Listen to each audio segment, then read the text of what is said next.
Marriage is a fundamental institution deeply woven into the fabric of human society since time immemorial. It signifies a unique bond, a commitment unlike any other, intended for mutual support, companionship, and procreation.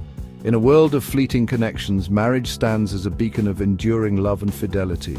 However, the reality of divorce casts a long shadow, impacting individuals, families, and communities profoundly.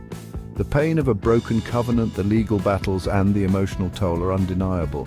As people of faith, we turn to the Bible, seeking guidance and understanding amidst the complexities of divorce. The Bible, as a sacred text, offers profound insights into the nature of marriage and the thorny issue of divorce. It does not shy away from the pain and brokenness that can permeate human relationships, even those bound by sacred vows. From the very beginning in the Garden of Eden, we witness the creation of man and woman designed to complement and complete one another. Their union, ordained by God, serves as the foundation for understanding the sanctity and significance of marriage. However, the fall introduces sin into the world, fracturing relationships and paving the path for discord and separation. The Bible, spanning centuries of human history and divine revelation, approaches divorce with a nuanced lens. It acknowledges the harsh realities of ancient cultures while upholding the ideal of lifelong commitment. The Old Testament, rooted in the law and covenants, provides legal frameworks for divorce, often in response to the societal norms of the time. Yet even within these legal stipulations, we find glimpses of God's heart for reconciliation and restoration.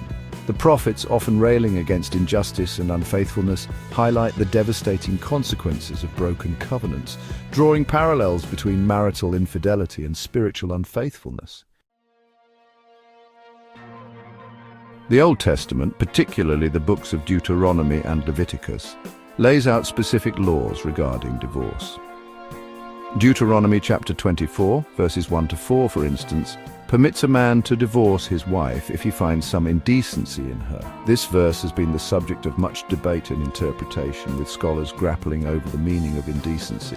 Some argue it refers to sexual immorality, while others suggest it encompasses a broader range of offenses. Regardless, this passage highlights the patriarchal structure of ancient Israelite society, where men held the power to initiate divorce. However, it's crucial to note that even within this legal framework, divorce was never presented as God's ideal.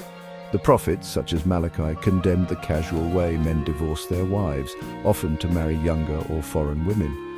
Malachi chapter 2 verse 16 states, "I hate divorce, says the Lord God of Israel." This powerful declaration underscores God's displeasure with the breaking of marriage covenants. The Old Testament, while acknowledging the reality of divorce, points towards a higher standard, one rooted in covenant faithfulness and enduring love. It's also important to remember that the Old Testament law served as a concession to the hardness of heart, as mentioned in Matthew chapter 19 verse 8 of the people.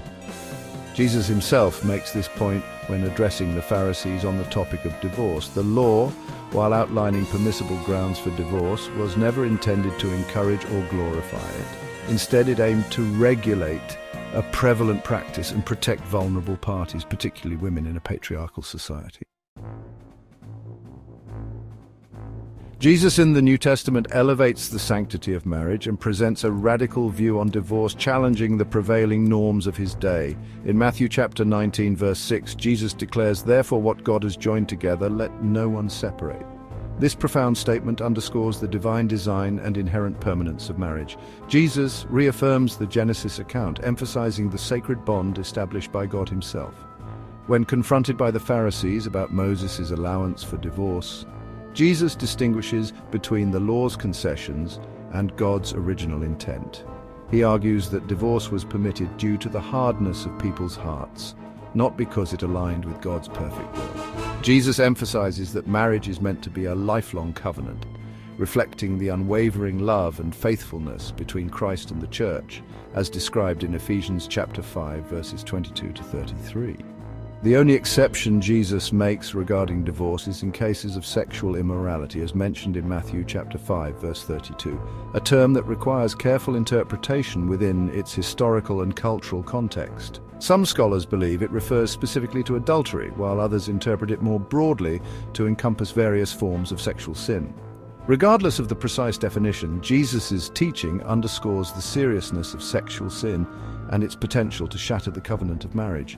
However, even in such cases, divorce is not presented as mandatory, but rather as a permissible option. The interpretation of biblical teachings on divorce varies across Christian denominations. Some hold to a strict interpretation of Jesus' words, permitting divorce only in cases of adultery.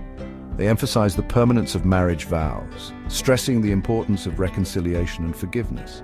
Others adopt a more nuanced approach, acknowledging the complexities of human relationships and recognizing factors like abuse, addiction, or abandonment as legitimate grounds for divorce.